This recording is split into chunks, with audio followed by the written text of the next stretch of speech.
কি অবস্থা স্টুডেন্টস? তোমাদের মেডিকেল প্রিপারেশন খবর কি?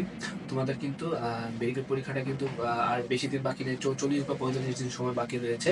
এই টাইমের ভিতরে তোমাদের যদি বায়োলজিতে তোমাদের কোনো ঘাটতি থাকে, তোমাদের সিলেবাস যদি এখনো বাকি থাকে, আমি বলবো তাড়াতাড়ি সিলেবাসটা শেষ করে ফেলো। সিলেবাসটা শেষ করার পর তোমার প্রথম কাজ হবে রিভিশন দেওয়া। এবং রিভিশনটা কিভাবে দিবা? রিভিশনটা দিবা যে তোমার টপিক ওয়াইজ এবং চ্যাপ্টার শেষ করবা। চ্যাপ্টার শেষ করার পর ওই চ্যাপ্টার উপর একটা এক্সাম দিবা। এক্সাম দেওয়ার পর দেখবে যে কোথায় কোথায় ভুল হয়েছে, ভুলগুলো আইডেন্টিফাই করবা এবং ওটা বইতে যে পড়বা। এভাবে পড়ে পড়ে প্রত্যেকটা চ্যাপ্টার এভাবে যদি শেষ করো এবং ভুলগুলো তুমি যদি মিস্টেকগুলো আবার পড়ো এবং মনে রাখার চেষ্টা করো, দেখবে যে তোমার প্রত্যেকটা চ্যাপ্টারের ভুল এবং তোমার লুপহোলগুলো তুমি কিন্তু খুঁজে বের করতে পারবা। এবং তোমার বায়োলজি প্রত্যেকটা চ্যাপ্টারের উপরে একটা ভালো একটা গ্রিপ চলে আসবে। এবং তুমি মেইন বইগুলো ফলো করবা, সেকেন্ড রেফারেন্সের বইগুলো ফলো করতে পারো যদি তোমার বেশি ভালো করে ইচ্ছা থাকে তাহলে।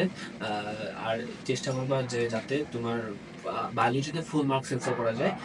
বায়োলজি কিন্তু খুব একটা কঠিন হয় না, তোমাদের বায়োলজি মেডিকেলে মানে এবং বায়োলজিতে কিন্তু অবশ্যই তোমার জ্ঞানমূলক প্রশ্ন কিন্তু বেশি আসে। বায়োলজিতে কিন্তু অনুধাবনমূলক প্রশ্ন খুব একটা আসে না, মানে আসার মতো না।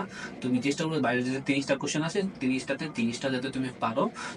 আর কেমিস্ট্রি এবং ফিজিক্স যেগুলো আছে সেগুলোতে যাতে তুমি অন্তত মিনিমাম 25-এর মধ্যে 20 বা 23-এর মতো আহ, পাও। এবং ইংলিশ এবং জিকেতেও একটা ভালো একটা নাম্বার আশা করা গেলে তুমি দেখবে যে যদি 75-এর উপর নাম্বার পাও, তুমি অবশ্যই যে কোনো একটা ভালো মেডিকেল কলেজে চান্স পাবা।